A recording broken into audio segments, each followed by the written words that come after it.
We're live, Kat. Welcome, everyone. I kind of changed the background tonight. I'm in my living room with a fire going because up here on Cape Cod, it's actually pretty chilly now. It's down into the 50s. And so I thought this might be, a nice little change. So I'm really lucky tonight. Our guest had to bow out at the last minute for travel reasons. So I get to do the show for myself, which I always love. So I'm going to talk about the keys, another key in my book, Surviving CancerLand, Intuitive Aspects of Healing. And these are the same keys in the same book that I'm going to be talking about when I do the Dr. Oz show on December 1st. And I'm going to be going to New York, and the show is going to be about amazing premonitions. So in the show, we're going to be talking about my dreams that I had when I was going through all three of my cancers, and how my dreams and the premonitions that I had in my dreams actually kept me alive. It's sort of like one of those Freud moments where you have a dream that gives you all the information you need to stay alive. So in my book tonight, this is going to be from chapter 3 of Surviving CancerLand, Intuitive Aspects of Healing. And it's a little bit darker in here than I'm usually used to, because I'm usually in my dining room. So I'm going to try and read this dream to you in a bit of the dark.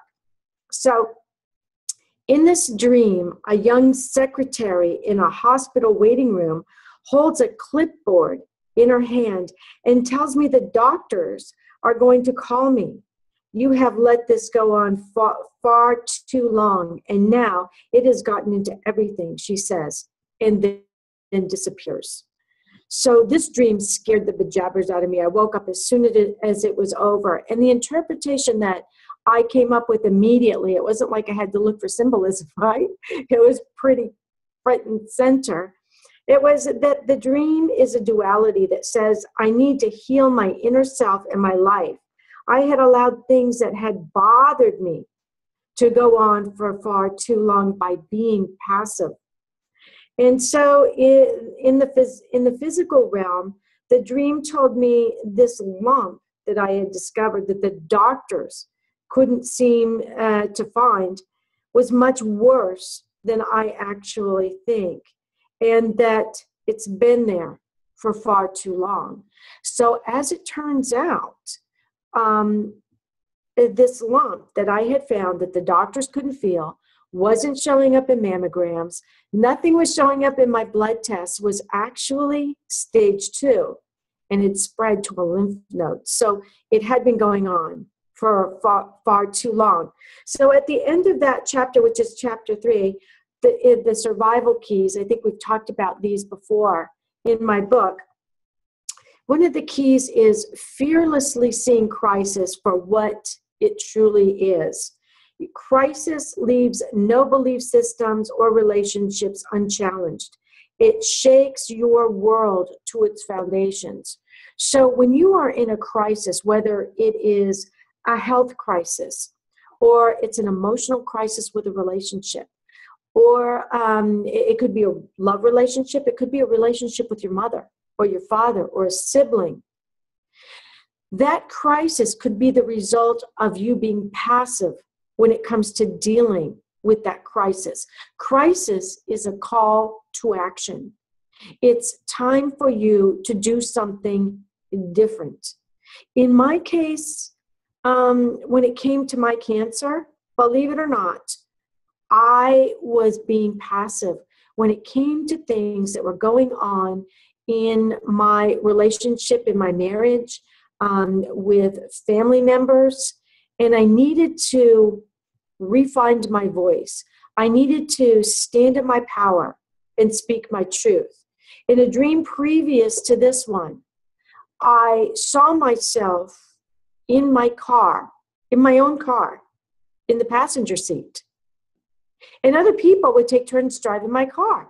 And I kept saying in the car, but this isn't where I want to go. This isn't the way. And they would just ignore me and keep driving my car. Now, if you think about that in the dream world, your car is your life. And I was passively sitting in the passenger seat, allowing other people to take me where I didn't want to go. So there came a point in my book where I realized it was time for me to get behind my own wheel. It was time for me to get out of the back seat of my life, get back in the front seat of my life, and drive my life where I wanted it to go, whether anybody else wanted it to go there or not. I was not willing to die for them. That was the bottom line. I was not willing to die for them. And you don't have to have cancer to be in that position. You could have problems with alcohol, drugs. You could have any number of crises, monetary crises. Sometimes they kind of all go together too. And it's a call to action. It's time for you to sit yourself down, connect with your inner guidance, and say, look, I am in this position because I have not stood in my power and spoken my truth. I have not taken control. I'm going to take control now. And I remember when my doctors kept saying, but no, you can't do that. That's not the way the treatment works.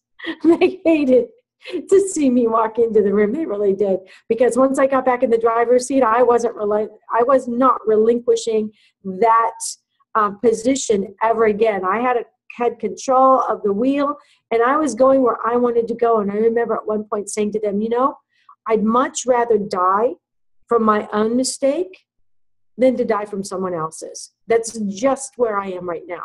So let's try this, even though it's not hospital policy, even though it's not what everyone else has done, what all the other doctors have done, what is protocol, what you would think would not work. Let's just give it a try. And I got them to work with me. I did. And hey, I'm still here to talk to you 3 cancers later and almost 15 years. So when you stop and think about where you are, if you're in crisis, sometimes it's time to take control, and that's really hard. It's so much easier to sit in the passenger seat and blame other people for not being in the driver's seat. Stop the car. Stop the car and put yourself in the driver's seat. Even if you drive off a ledge, it's better you drive yourself off the ledge than let somebody else drive you off. At least you're in control. You've decided to do that. Although I have a feeling that once you get in control again and you start driving your car, you're going to do a great job. Because in crisis, you learn so much. You're there for a reason. Maybe, just maybe, what you're going through now is something you went through in a previous life. And you didn't solve it then either. So wouldn't it be nice to get it under control and get it solved this time, now? And that's where your dreams come in. And that's what I'm going to be talking about a lot on Dr. Oz, how our dreams are those sacred doorways to the past, present, and future all at once. How it is our now in the dream world. And we can meet our inner guides, our physician within, our Freud within. Yes, you do have one of those.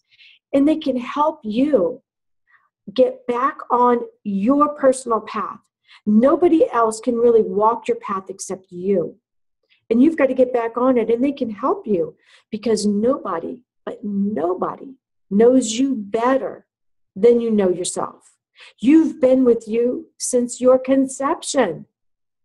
You've known you since you were in the womb.